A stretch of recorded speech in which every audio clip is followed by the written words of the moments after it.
नमस्कार दोस्तों। आज मार्गदर्शन का जो ये सत्र है उसमें तीसरा सेशन हम लेने जा रहे हैं। पहले में हमने बात की थी कि कौन सी ऐसी गलतियां रहती है जिसकी वजह से हम कई बार असफल हो जाते हैं अच्छी मेहनत करने के बाद भी, जो ठीक 1 महीना पहले लिया था। दूसरा सेशन जो लिया उसमें हमने बात की थी कि पढ़ाई का तैयारी का अच्छा तरीका क्या हो जिसमें ठीक से चीज़ें याद भी रहें, रिवीजन वगैरह कैसे किए जाए, ये सारी बातें हमने 15 दिन पहले करी थी। मैंने सोचा था कि महीने में 2 सेशन 15-15 दिन बाद इस विषय पे भी बात करें कि किस तरह से चीज़ों को मैनेज करना है। कई बार विद्यार्थी उलझ भी जाते हैं। आज की जो हमारी वार्ता रहेगी उसमें मैं बात करूँगा कि एक विद्यार्थी का क्या शेड्यूल होना चाहिए, उसका टाइम टेबल क्या होना चाहिए, एक अच्छा टाइम टेबल क्या हो सकता है, क्या करना चाहिए, क्या नहीं करना चाहिए। दोनों बातें आप सुनना अच्छे से, और उसके बाद में आप अपने जो टाइम टेबल जिसमें आप चल रहे हो अभी, उसमें कहीं पे भी आपको लगे कि ये बातें ठीक हैं, तो उसको चेंज कर लेना थोड़ा-सा। और अगर आपको लगे कि आप वैसे ही चल रहे हैं, बढ़िया चल रहे हैं, तो कोई दिक्कत नहीं है। देखो, ये मेरे अनुभव के आधार पे मैं बात करूँगा कि देखो, टाइम टेबल के मामले में एक्सपीरियंस बहुत मैटर करता है। हर व्यक्ति अलग-अलग होता है, सबकी अलग-अलग क्षमताएँ होती हैं, सबके अलग-अलग टाइम टेबल होते हैं।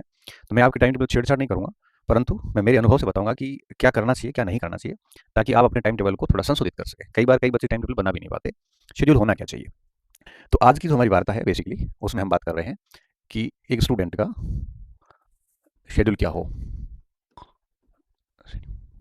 ठीक है? छोटा कर दो बोलिए। एक शेड्यूल क्या होना चाहिए, उस पे हम बात करेंगे बिना कोई समय खराब किए हुए। सबसे पहली चीज़, शेड्यूल ऐसा हो। अच्छा, शेड्यूल होता क्या है? शेड्यूल का मतलब होता है कि सुबह से शाम तक का आपकी दिनचर्या। शेड्यूल का मतलब होता है कि आप किस परीक्षा को टारगेट लेके किस तरह से प्रिपरेशन कर रहे हो, कौन से विषयों को पढ़ रहे हो, कैसे पढ़ रहे हो, ये पूरी की पूरी जो एक एक व्यवस्था होती है उसको हम शेड्यूल बोलते हैं। जैसे मैं तैयारी करूँ मान लो किसी परीक्षा की, और उस परीक्षा को 1 महीना या 8 महीने या 10 महीने शेष हो, तो मैं उस परीक्षा की तैयारी के लिए सुबह से शाम तक कैसे मैनेज करता हूँ खुद को कि लास्ट तक 4-5 बार सिलेबस हो जाए, अच्छा रिवीजन हो जाए, अच्छी प्रैक्टिस हो जाए। बिना शेड्यूल के व्यक्ति अपनी शक्तियों का, अपनी क्षमताओं का भरपूर उपयोग कभी नहीं ले सकता। आपका शेड्यूल होना बहुत ज़्यादा ज़रूरी है। ये टाइम को इतना बढ़िया मैनेज कर लेता है कि आप जितना कर सकते हो उससे अधिक कर पाते हो। और अगर आप शेड्यूल नहीं है, तो जितना आप कर सकते थे उससे कहीं कम कर पाते हैं आप। शेड्यूल होना बहुत ज़रूरी होता है। उसके बिना हम अस्त-व्यस्त हो जाते हैं, और अस्त-व्यस्त व्यक्ति कोई भी काम नहीं कर पाता। वो श्रीलाल शुक्ल लिखते हैं राग दरबारी में शायद, कि मेरे पास इतने अधिक काम हैं कि एक भी काम नहीं हो रहा है। मेरे पास इतने अधिक काम है कि एक भी काम नहीं हो रहा है। क्या मतलब है इसका? इसका मतलब ये है कि बस शेड्यूल कुछ है नहीं, टाइम टेबल कुछ है नहीं, बस सोच रहे हैं उस कामों पे, और सोचोगे तो काम होंगे कैसे, और हो कुछ नहीं रहा है बस। अब हो कुछ नहीं रहा है इसलिए वो अधिक काम पड़े, अगर कुछ हो रहा होता तो काम सारे संपादित हो जाते। इसलिए कहते हैं ना कि शुरुआत बड़ी मुश्किल होती है, और एक बार अच्छे से शुरू कर लेते हैं तो फिर अपने आप चीज़ें धीरे-धीरे सुलझती जाती हैं, रास्ते निकलते जाते हैं, काम होते जाते हैं, मोटिवेशन मिलता जाता है, अपने आप ही ऑटो सेल्फ मोटिवेशन जिसे कहते हैं मिलता जाता है, चीज़ें हल्की होनी शुरू होती है और अच्छा फील होना शुरू हो जाता है। कुछ नहीं करोगे, सुबह शाम पड़े रहोगे, कोई शेड्यूल नहीं है, तो काम होता नहीं है, काम बढ़ता जाता है, तो हो नहीं रहा है इसलिए काम बढ़ रहा है। दिमाग के ऊपर भार बढ़ता जाता है, कॉन्फिडेंस डाउन हो जाता है, सेल्फ मोटिवेशन बिल्कुल नहीं रहता, फिर दूसरों से मोटिवेशन सुनने की आवश्यकता महसूस होती है, जो कोई काम का होता नहीं ज़्यादा समय तक, और फिर हमारे अंदर जितनी क्षमता है, उतना हम प्रदर्शन नहीं कर पाते। अब एक बच्चा ऐसा जिसका शेड्यूल बना हुआ है, तो वो व्यवस्थित काम करेगा, ना तो काम का प्रेशर रहेगा उसके ऊपर, ना काम का उसके ऊपर बहुत सारा बोझ रहेगा, ना कोई पेंडिंग काम रहेगा, कॉन्फिडेंस अपने आप बना रहता है, सेल्फ मोटिवेटेड रहता है, आगे से आगे टारगेट मिला रहता है, तो वो बढ़िया कर लेता है, उसकी जो क्षमता है उससे कहीं अधिक कर लेता है। एक ऐसा बच्चा जिसके पास कोई शेड्यूल नहीं, बहुत अस्त-व्यस्त है, उसको सुबह-शाम सोने का भी कोई पता नहीं, खाने-पीने का पता नहीं है, और साथ में किस समय क्या पढ़ना है, कैसे रिवीजन प्रैक्टिस उसका कोई आता पता नहीं है, तो वो कोई काम उससे होता नहीं है, फिर उलझ जाता है, फिर वो मोबाइल में देख के रील्स वगैरह सो जाता है। और फिर क्या होता है, काम का बोझ बढ़ता जाता है, बर्डन बढ़ता जाता है, मानसिक दबाव बढ़ता जाता है, मोटिवेशन डाउन हो जाता है, कॉन्फिडेंस डाउन हो जाता है, और फिर तनाव, अवसाद, ये सारी जो नई-नई बीमारियाँ हैं, वो उसको लगनी शुरू हो जाती है। इसलिए एक विद्यार्थी को सबसे पहले अपना एक बढ़िया शेड्यूल रखना चाहिए, और उस शेड्यूल को स्ट्रिक्टली फॉलो करना चाहिए। अगर आप शेड्यूल को फॉलो नहीं करते हैं, तो फिर मान के चलिए उस शेड्यूल का कोई महत्व नहीं है। कैसा होना चाहिए? सबसे पहला पॉइंट, शेड्यूल ऐसा हो जो स्वतंत्र हो, ऐसा बंधनकारी नहीं हो। कैसा होना चाहिए? स्वतंत्र शेड्यूल होना चाहिए, बंधन वाला नहीं हो। जैसे मैं उदाहरण देके समझाता हूँ। कई बच्चे क्या करते हैं, हाँ, पेज के पीछे की साइड लिख लेते हैं 4 बजे, 6 बजे उठना, 7 बजे तक ये करना, 9 बजे तक ये पढ़ना, साढ़े 9 बजे ये करना, 11 बजे ये करना। ऐसा शेड्यूल बंधन कहलाता है। ऐसा टाइम टेबल कभी मत बनाना। क्यों? क्योंकि इस प्रकार के टाइम टेबल से आप चैन की तरह बंध जाते हैं। फिर इसमें से एक भी कड़ी छूटती है। जैसे मान लो 6 बजे उठने का शेड्यूल बनाया आपने, और आप उठ गए 7 बजे, फिर आपका मन ही नहीं होगा, पूरा दिन शेड्यूल बिगड़ गया, और पूरे दिन पढ़ाई नहीं होगी। फिर आप कहोगे अब इसको कल से लागू करेंगे। कल कभी आता नहीं है। ऐसे बंधन वाले शेड्यूल में एक भी कड़ी मिस हो गई तो पूरा दिन गया आपका। दिन जाने का मतलब होता है 10 घंटे जाना। 10 घंटे का क्या मतलब होता है? अच्छी तैयारी वाला बच्चा 10 घंटे में एक छोटा-मोटा सेगमेंट रिवीजन कर लेता है। वो आपने बिगाड़ दिया। मैं हमेशा से इसके खिलाफ रहा हूँ, और मेरा जो अनुभव है वो ये कहता है, ऐसे बंधन भरे शेड्यूल को कोई भी बच्चा कभी भी स्ट्रिक्टली इम्प्लीमेंट, कठोरता से लागू नहीं कर सकता कि सुबह 5 बजे उठना मतलब उठना, ऐसा नहीं होता। हम कोई मशीन थोड़ी है, हम मानव हैं। कभी कभार रात को नींद नहीं आई तो जरूर थोड़ी आप सुबह 6 बजे उठ पाओगे। 7 बजे ये करना, 7 से 9 इतिहास पढ़ना, 9 बजे तक आप इतिहास छोड़ दोगे क्या? आपका कोई पैराग्राफ बीच में रहा हुआ तो 15 मिनट और पढ़ना पड़ेगा। तो इसलिए ऐसे शेड्यूल से बचें, बल्कि स्वतंत्र शेड्यूल बनाएं। स्वतंत्र में क्या होता है, सेशन डाल दें, भाई मॉर्निंग सेशन मुझे ये पढ़ना है बस। और मॉर्निंग सत्र आप 4 बजे शुरू करो या 5 बजे करो, 6 बजे करो, वो आपके ऊपर है। शेड्यूल व्यक्ति की सुलझाने के लिए होता है, उलझाने के लिए नहीं होता है। ये बंधन वाले शेड्यूल उलझाते हैं आपको। स्वतंत्र शेड्यूल होता है ना, वो सुलझाते हैं। शेड्यूल सुलझाने के लिए होता है। तो 3 सेशन डाल दिए कि भाई जैसे मॉर्निंग सेशन हो गया, मिड डे सेशन हो गया और इवनिंग सेशन हो गया। अब ये 2 3 सेशन हो गए आपके। तो जैसे मान लो मॉर्निंग में कोई आपात काम आ गया और आप नहीं पढ़ पाए, कोई इशू नहीं, आप इवनिंग शेड्यूल फॉलो कर लो, मिड डे का कर लो, नाइट वाला शेड्यूल कर लो। तो एक शेड्यूल बिगड़ा, कम से कम 2 तो आपने पालन किए, 10 नहीं भी तो कम से कम 6 7 घंटे तो पढ़े। बंधन वाले में तो कुछ नहीं होना। तो एक स्वतंत्र शेड्यूल बनाए जिसमें सेशन रखें आप, सुबह का सत्र, दिन का सत्र, रात का सत्र, जैसा भी आपको ठीक लगता है, 4 सत्र या 3 सत्र रख लें। और फिर उसमें तय कर लें कि किस सत्र में क्या क्या पढ़ना है। जैसे कि सिलेबस का एटलीस्ट 70 80% हिस्सा आप साथ लेके चलें। तो ऐसा शेड्यूल होगा ना तो थोड़ा अच्छा लगेगा। स्वतंत्र शेड्यूल में और क्या होता है, बंधनकारी में क्या होता है, बंधनकारी में आपने सप्ताह के 7 दिन ऐसे ठूस ठूस के भरा है कि सांस लेने का भी आपको समय नहीं है। और मैं बताऊं, एक व्यक्ति कभी भी सप्ताह के 7 दिन एक ही शेड्यूल में नहीं पढ़ सकता, उसको थोड़ा एंटरटेनमेंट भी चाहिए होता है। तो मैं क्या मानता हूँ कि ऐसे शेड्यूल की बजाय आप अपनी हॉबी को भी थोड़ा टाइम दें। जैसे हॉबी क्या, किसी की स्केच बनाना हॉबी होती है, किसी के गीत सुनना होता है, किसी को कोई लिखना होता है। तो जैसे 15 20 मिनट फ्री बैठे थे तो वो काम भी कर सकते हो आप। या फिर किसी को गीत सुनना, आराम से गीत सुन ली थोड़ी देर, या किसी को कोई मूवी देखने का शौक है तो 7 दिन में एक आधी कोई मोबाइल वगैरह पे जो मूवी देख ली। तो कुल मिला के इससे कोई डिस्टर्बेंस नहीं होता है। आप शेड्यूल को 6 दिन 7 दिन बढ़िया फॉलो कर रहे हैं, बीच में अगर आप आधा घंटा घंटा अगर अपनी हॉबी को देते हैं तो प्रोडक्टिविटी बढ़ती है, घटती नहीं है। तो जैसे थोड़ा बहुत हॉबी को टाइम दे दिया, आधा पौना घंटा। स्वतंत्र शेड्यूल में ये होता है, बंधन वाले शेड्यूल में कभी नहीं होता। बंधन वाले में आदमी सुबह से शाम तक ऐसा ठूस के पड़ता है कि भाई आदमी घुटन घुटन होने लगती है मुझे तो शेड्यूल से, कि भाई कैसे कर लेगा ये। और फिर क्या होता है कि वैसा वो फॉलो हो नहीं पाता, अधिकतम 2 दिन होता है, फिर वापस वही 5 दिन बिगड़ते हैं। इससे अच्छा है थोड़ा बहुत हॉबी का टाइम। तो मैं मेरी बात बताऊँ, जब मेरा ऐसे रहता था, मैं मॉर्निंग इवनिंग और नाइट का रहता था, ठीक है। कभी कभी नाइट में पढ़ लेता था, कभी कभी कभी जैसे 4 5 महीने लगातार सुबह 3:30 4 बजे उठ जाता था। 3:30 4 बजे उठा, ब्रश व्रश किया, थोड़ा घूमा, फिर पढ़ने बैठ जाता था। तो जब ये 3 4 महीने ऐसे चला, फिर कभी कभार लगता था यार अब सुबह सोएंगे थोड़ा, तो कभी नाइट के सेशन शुरू कर दिए कि रात को पढ़ेंगे 3 ढाई 3 बजे तक, फिर लेट उठेंगे, 2 3 महीने ऐसे कर लिया, फिर वापस सुबह का शुरू कर दिया। ऐसा मेरा चलता रहता था। मैं चलते चलते भी पढ़ता था, कई बार सोते भी पढ़ लेता था। कोशिश ये रहती थी कुर्सी पर बैठ के पढ़ूँ, बाकी पढ़ कहीं भी सकते हैं। और बीच बीच में हॉबी का क्या होता था, हॉबी मेरी जनरली ऐसे लिखना मुझे ठीक लगता है, और मुझे गाने वगैरह सुनना अच्छा लगता है, मारवाड़ी वगैरह ये सारे। तो ऐसा बीच में वो वीडियो गेम खेलना जो पहले आते थे वो, और ये सारी चीज़, मोबाइल्स गेम वीडियो गेम आते हैं 10 20 50 रुपए के आते थे, सांप वाले ऐसे आते थे, आजकल तो बंद ही हो गए। तो जैसे ही मैं थक जाता था तो 15 10 15 मिनट ये कर लेता था, और फिर आपसे याद आता था यार काफ़ी हो गया, थोड़ा पढ़ लेता हूँ। तो थोड़ा बहुत हॉबी को टाइम दो। इसके अलावा एक एक आध घंटा मुझे लगता है कि फिजिकल और मेंटल एक्टिविटी को देना ही चाहिए। मुझे ठीक से पता, मैं जयपुर था, दिल्ली भी था, हर दिन शाम को 6 7 बजे निकल ही जाता था बाहर, थोड़ा यूं ही घूम के 1 2 किलोमीटर घूम के आ जाता था। पास में कोई स्टेडियम वगैरह तो खेल के आ जाओ। क्योंकि ये फिजिकल एक्टिविटीज़ होती है ना, वो व्यक्ति को मेंटली बहुत मजबूत करती है। फिजिकली तो करती है, मेंटली भी करती है। थोड़ा घूम के आने से, बाहर के वातावरण से थोड़ा सा रिफ्रेशमेंट होता है, आपकी उत्पादकता बढ़ जाती है। तो मुझे लगता है कि अगर आप दिन भर के अंदर जैसे 24 घंटे हैं, तो 24 घंटे में जैसे आपने 8 10 घंटे बढ़िया रेस्ट कर ली, है ना, जैसे 10 घंटे रेस्ट कर ली बढ़िया, 1 2 घंटे कोई काम कर लिया, तो 12 घंटे गए, पीछे 12 बचे। 12 में मान लो आपने 1 1.5 घंटा इसको दे दिया, फिजिकल एक्टिविटी और हॉबी को दे दिया, तब 10 घंटे भी बढ़िया पढ़ाई हो सकती है, और 10 घंटे भी अच्छी पढ़ाई होती है, क्वालिटी वाली। तो वो 20 घंटों जैसी है। इसलिए अब आपको कई बच्चों को हंसी भी आ रही होगी कि सर इतना टाइम कहाँ मिलता है। देखो, टाइम सबके पास समान होता है। आप उलझे हुए इसलिए आपको इन चीज़ों के लिए टाइम नहीं मिलता। अगर आप सुलझे हुए होते तो दिक्कत नहीं है। अपना टाइम कहाँ जाता है, अपना टाइम मोबाइल में चला जाता है। क्योंकि हमारा स्क्रीन टाइम है 5 6 घंटे। चलो जो ऑनलाइन क्लास लेते हैं उनको छोड़ो आप, अगर आपकी ऑनलाइन कोई क्लास नहीं है, फिर भी आपका अगर स्क्रीन टाइम के कई एप्लीकेशन आपको मोबाइल में देखना कभी, मुझे लगता है 4 घंटे से सब ऊपर है, 4 से 7 के बीच में, कई कई तो 12 12 घंटे हैं। एक दिन बच्चे का कमेंट था कि सर क्लासेस दिन में 10 10 घंटे मोटिवेशन सुनता हूँ, हो गया, मैंने कहा काम तो पक्का। अब 4 से 7 घंटे अगर आपका स्क्रीन टाइम है, अब आप दो सोचो कि 10 12 घंटे काम, भाई सोना करना, छोटे मोटे काम वगैरह करो, ये तो 10 12 घंटे दिए गए, पीछे 12 घंटे बचे पढ़ने के लिए। 12 में से आपने 5 6 घंटे यहाँ दे दिए, अब पीछे 5 6 बचे पढ़ने के लिए, 5 6 वो वहाँ यूज़ करें या हॉबी को और इनको टाइम दें, पॉसिबल ही नहीं। तो इसके लिए एक सेक्रीफाइस करना पड़ेगा, त्याग करना पड़ेगा। वो त्याग सिर्फ और सिर्फ मोबाइल का होगा। अब मोबाइल की स्क्रीन टाइम आप घटा के लेस देन 1 आवर कर दो, 1 घंटे से कम मोबाइल का स्क्रीन टाइम कर दो। हाँ, क्लासेस वगैरह देखते हैं वो अलग इशू है, उसका टाइमिंग इस 1 घंटे में काउंट मत करो आप। उस 1 घंटे में आप रील्स देखना चाहते हो तो वो देख लो, 1 घंटे में कोई किसी का स्पीच सुनना चाहते हो तो वो सुन लो, एक आधे घंटे में आपको जो भी कुछ करना है मोबाइल में 1 घंटे आप कर लो, ये बाउंडेड कर लो, स्ट्रिक्टली कर लो। तो 1 घंटे अगर मोबाइल को आप देते हो, अब देखो दूर तो नहीं हो सकते, सही बात तो बता रहा हूँ मैं, कुछ भी कर लूँ मोबाइल से आप दूर नहीं जा सकते।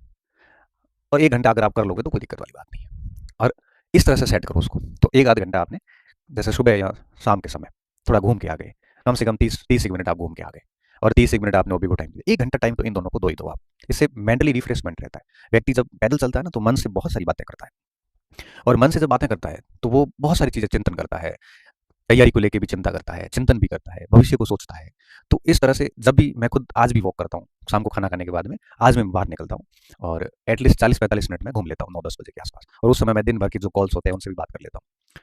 आज भी उन 40-45 मिनट में मेरे मस्तिष्क में सब कुछ चल रहा होता है कि कल क्या करना है, आगे क्या प्लानिंग करनी है, किस चीज़ को कैसे मैनेज करना है, ये सारी बातें जो होती हैं, ये सारी मैं उन चीज़ों में सोच लेता हूँ। तो क्या अच्छा जब शेड्यूल बन जाता है ना, तो अब जब आप इन सब चीज़ों में अपना टाइम दोगे, मोबाइल को 1 घंटा या उससे कम यूज़ करते हैं, तो क्या है आपका टाइम अननेसेसरी कामों में जो जा रहा है, वो बच जाता है, निरर्थक कामों में, और वो टाइम क्वालिटी टाइम हो जाता है, आप अच्छी जगह उन टाइम को लगाना शुरू कर देते हैं। इससे क्या होता है कि एटलीस्ट यूँ कहिए कि आप शेड्यूल में बने रहते हैं, आपका आत्मविश्वास बढ़िया रहता है, आपको हर दिन पता होता है कि कल क्या करना है और आज क्या करना है। फिर आपको ना तो किसी मोटिवेशन की आवश्यकता रहेगी, आपकी नियमितता कंटिन्यू बनी रहेगी, और साथ-साथ में अगर आप शेड्यूल को कंटिन्यू फॉलो करते हैं, तो फालतू के लोग भी आपके जीवन से अपने आप दूर चले जाएँगे। क्यों जाएँगे? क्योंकि देखो आप टाइम मोबाइल से दे नहीं पाओगे, भौतिक रूप से आप टाइम दे नहीं पाओगे। क्यों? क्योंकि 8-10 घंटे तो आपको एटलीस्ट रेस्ट करनी पड़ेगी, और 8-10 घंटे पढ़ाई हो जाती है। 1-2 घंटे आप इसको टाइम दोगे तो फिर टाइम बचेगा नहीं। तो फालतू लोग हट जाएँगे, और जो बहुत अच्छे लोग हैं, वो आपसे जुड़े रहेंगे, क्योंकि अच्छे लोगों को आपसे हमें हर दिन टाइम चाहिए भी नहीं होता है। उनको तो केवल तभी चाहिए होता है जब उनको ज़रूरत होती है, या आपको उनकी ज़रूरत होती है, तब वो आपको टाइम दे देते हैं। और मुझे लगता है कॉन्टैक्ट लिस्ट जितनी छोटी होती है, उतनी प्रभावी होती है। और ये बात आपको कब एहसास होगा, जब कभी आप संकट में आएँगे। उस दिन आपको पता चलेगा कि लंबी कॉन्टैक्ट लिस्ट के फ़ायदे नहीं है। काम के समय कोई फ़ोन नहीं उठाएगा आपका, ना मैसेज का रिस्पॉन्स आएगा। बातें भले ही बड़ी-बड़ी कर लें, मोटी-मोटी, लेकिन जब ज़रूरत पड़ेगी, तब 2-4 लोग काम आने वाले हैं। मुझे लगता है कि वो 2-4 लोग ही आपकी कॉन्टैक्ट लिस्ट में होने चाहिए, बाकी नाम हटा दो सारे।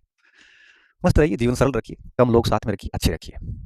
तो मैं क्या आज़माता रहता हूँ इन चीज़ों को, मेरे पर आते रहते हैं संकट, तब मैं कई साथियों को आज़माता हूँ, कई औकात दिखा देते हैं, कई काम आ जाते हैं। काम आते हैं उनकी लिस्ट रखता हूँ, औकात वालों को हटा देता हूँ, ताकि फिर आगे भविष्य में ध्यान तो रखूँ, गलतफ़हमी में तो ना रहूँ कि मेरे साथ इतने बड़े-बड़े लोग, कोई नहीं होता। बहुत कम लोग आपके साथ होते हैं। तो कम से कम जब आप ऐसे शेड्यूल को फ़ॉलो करोगे, तो निश्चित तौर पे आप ऐसे सारा फालतू लोग आपके जीवन से हट जाएँगे। फिर आपका ध्यान केवल पढ़ाई पे, आपकी हॉबी पे, थोड़ा बहुत मोबाइल पे, और अपने टारगेट को लेके रहेगा। फालतू चीज़ें अपने आप ये प्रैक्टिस करना, एटलीस्ट बेसिक 30 दिन कोशिश करना इसको फ़ॉलो करने की, निश्चित तौर पे आप करोगे। अच्छा, इसको कहीं लिखने की ज़रूरत नहीं है। टाइम टेबल कहीं पर भी लिखने की ज़रूरत नहीं है, ये दिमाग में होना चाहिए बस। क्योंकि लिखे हुए टाइम टेबल काम नहीं करते। जो दिमाग में होते हैं, दिल में होते हैं ना, वो टाइम टेबल अक्सर काम करते हैं। जैसे मुझे इस समय ये करना है, वो करना है, आपको पता होना चाहिए। आपका जैसे मैं मेरी बात बताता हूँ, मेरा कोई टाइम टेबल लिखा हुआ नहीं है, शेड्यूल लिखा हुआ नहीं है, आज तक नहीं लिखा मैंने। पहले लिखता था कॉलेज लाइफ में, ये बंधन वाले लिखता था। अभी मैं बताऊँ, सुबह 5:30-6 बजे उठ गया। मुझे पता है, मुझे मेरी अपने आप नींद खुल जाती है। उठ गया, उठने के बाद मैं थोड़ा 15-20 मिनट में बाहर वॉक करता हूँ। उठते ही मैंने टैबलेट ले ली, मेरी लेनी पड़ती है मुझे। फिर कुछ बन खा लिया, फिर थोड़ा बहुत घूम लिया। उसके बाद में लगभग 7-1 बजते की प्रक्रिया रहती है, घंटा भर। फिर मैं 2 घंटे बढ़िया पढ़ लेता हूँ। 9 बजे पढ़ लिया, 9 बजते मैं उठ के कॉलेज की तैयारी शुरू करता हूँ। नहाया-धोया, खाना खाया अच्छे से, खा के 9:40 तक मैं घर से निकल जाता हूँ। 10 बजते मेरी कॉलेज में क्लास होती है, एग्ज़ैक्ट 10 बजते पहुँच जाता हूँ। 10 से 11 क्लास हुई, फिर क्लासें ली, कॉलेज के सारे काम निपटाए। अब ये मुझे पता है मुझे किस समय क्या करना है। फिर वापस आगे की दिनचर्या पूरी फिक्स रहती है। कोचिंग चला गया, वहाँ पे कुछ काम जाए ज़िम्मेदारी वो कर ली। फिर उसके बाद में जैसे फ्री हुआ, घर चला गया, खाना खाया, फिर वही 40-45 मिनट की वॉक, पैर थक गए, शाम को खेलने चले जाओ, आधा घंटा, घंटा चले जाता हूँ। आज भी टाइम मिलता है तो हॉस्टल चला जाता हूँ वॉलीबॉल खेलने के लिए। थक गया, सो गया, और बीच में टाइम मिलता है तो मोबाइल देखता हूँ, मैसेज के रिस्पॉन्स कर देता हूँ, ज़रूरी लगते हैं वो। कॉल के रिस्पॉन्स नहीं हो पाते, क्योंकि क्लास में फ़ोन उठाता नहीं हूँ, पढ़ते वक़्त फ़ोन साइलेंट रहता है। मेरा फ़ोन पिछले तकरीबन मुझे याद है 5 साल से साइलेंट ही पड़ा है, रिंग कभी बजी नहीं होगी। और सेव नंबर है और ज़रूरी लगता है तो अटेंड कर लेता हूँ, और जब लगता है कि काम का नहीं है तो नहीं करता हूँ, या फिर रात को देखता हूँ उसमें कोई ज़रूरी फ़ोन लगता है तो वापस कर लेता हूँ। तो इस तरह से इसकी स्क्रीन टाइम मेरी 1-2 घंटे की रही होगी मुश्किल से।